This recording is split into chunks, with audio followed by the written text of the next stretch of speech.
Hey everyone, I hope you're having a good day. Thanks for tuning in to this week's Wellness Wednesday. And this week, I'm going to dive back into, the Jays offseason moves, specifically the acquisition of Justin Turner. And despite some skepticism, so to speak, from the Toronto media about the team's offseason moves, Turner was recently interviewed on the MLB Network, and it was truly a masterclass in leadership. Really, I think it shows why his signing could and should be a game changer for the Jays in 2024, and no one's really talking about that piece, right?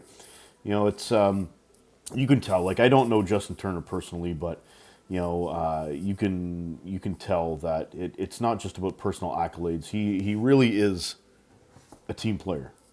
His commitment, as discussed in his interview, to uplifting others, fostering success, within the team dynamic, is precisely what makes this move significant. And we all know in the world of business and baseball and all these major sports, the bottom line often takes precedent. And meanwhile, the Jays, like any other team, they aim to be profitable. They aim to meet expectations, and the effectiveness of leadership is essential. And all of these are under a microscope, right? And Turner's arrival might just be the catalyst this team needs. Looking at the selflessness that he portrays, and really focusing on the collective success.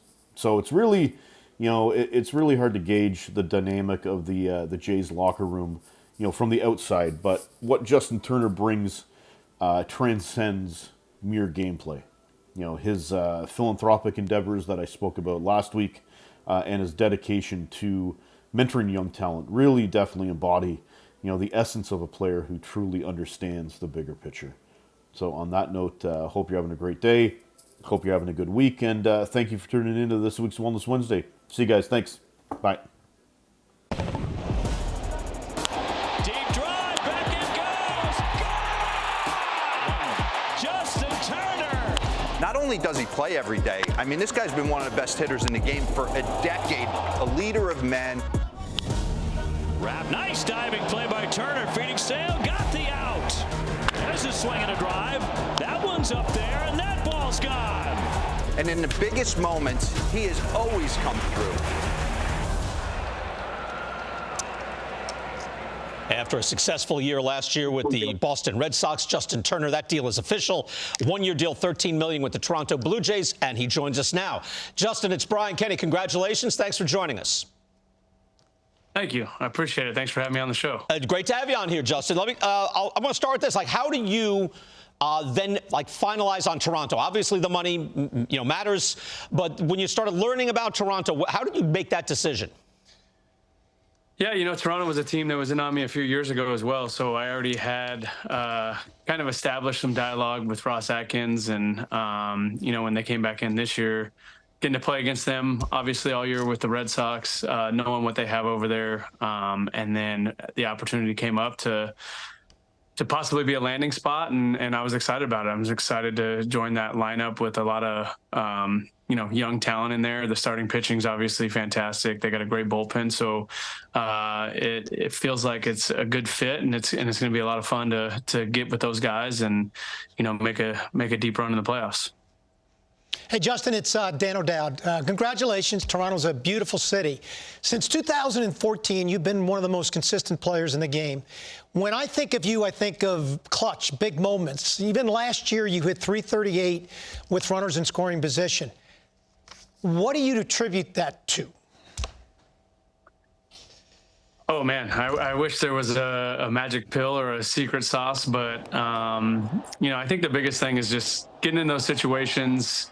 One, making sure you're breathing and making sure, you're slowing your heart rate down. And two is just not trying to do too much. You get guys out there in scoring position. I think everyone wants to make those Instagram swings and hit the 3-run homer or the grand slam instead of just simplifying it and making sure you get one run in. And, a lot of times if you focus on just driving the one run in, then big things happen and you end up driving in 2, 3, or 4. So, that's kind of the biggest thing, and you know, controlling your emotions in those situations.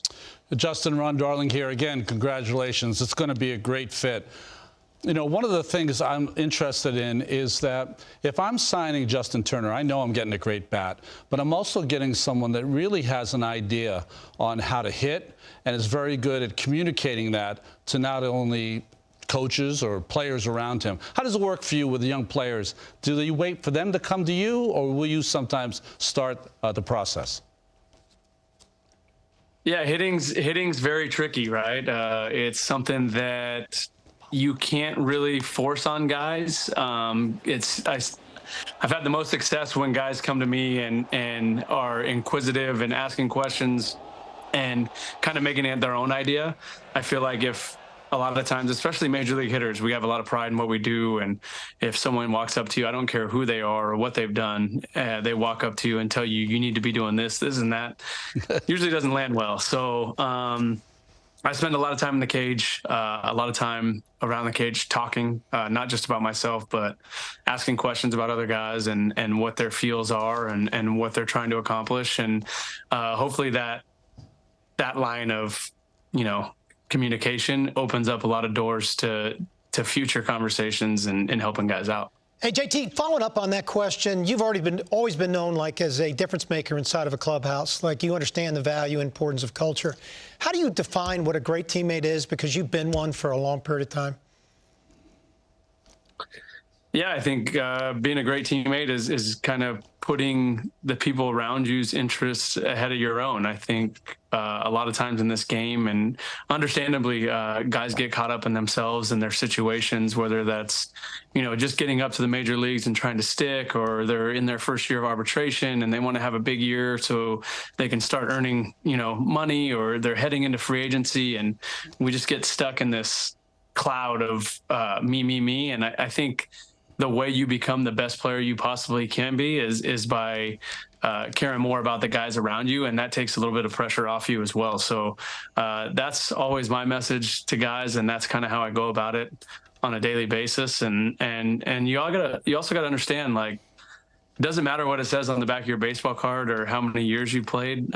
Respect is something that's earned. You just don't get it when you walk in the door. So something you got to work on every day, and making sure you're doing the right things, and you can't just talk about it. You have to do it as well. Well put, Justin. Before we let you go, how much third base this year?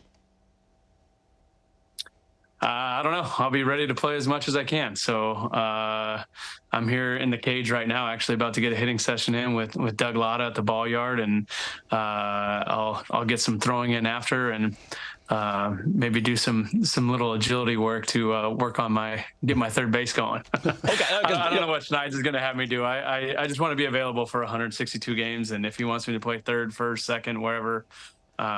I told him I'd stand out at short. I don't know how good I'd be, but I can go stand out there. So, but you know, like Devers was there at third last year, right? So you weren't there that much. But the year before, right, you're a third baseman. You were handling it. I'm just wondering, like, that wasn't a conversation about where you're going to play?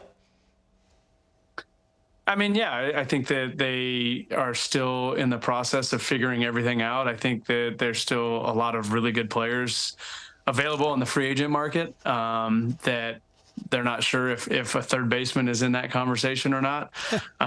But like I told them, like, I'll be ready for whatever you need me to do. If it's go out playing third base, that's great. I've done it. I can do that. Played a lot of first base last year. If it's mainly a DH role, then it's a DH role. But in the lineup is my favorite position. So as long as I'm there, it doesn't matter. The Shredder had you in the top 10, by the way, at third base. We ranked you at third base, and we had you in the top 10 right there, right? So that's respect. Don't let Dan get involved in that. You did see that. We know that means a lot to you there, Justin. Hey, don't listen to Dan. Hey, he said he saw it, and he liked that. Yeah, that's why he's laughing right now. There you go. Congratulations on making the Shredders top 10. There you go. Justin, congratulations on going to the Blue Jays. We look forward to seeing you. And you notice he said, I'm working on my hitting. That's the first thing. That's always. Got that. He knows. Thank you, Justin. All right. Thanks, guys.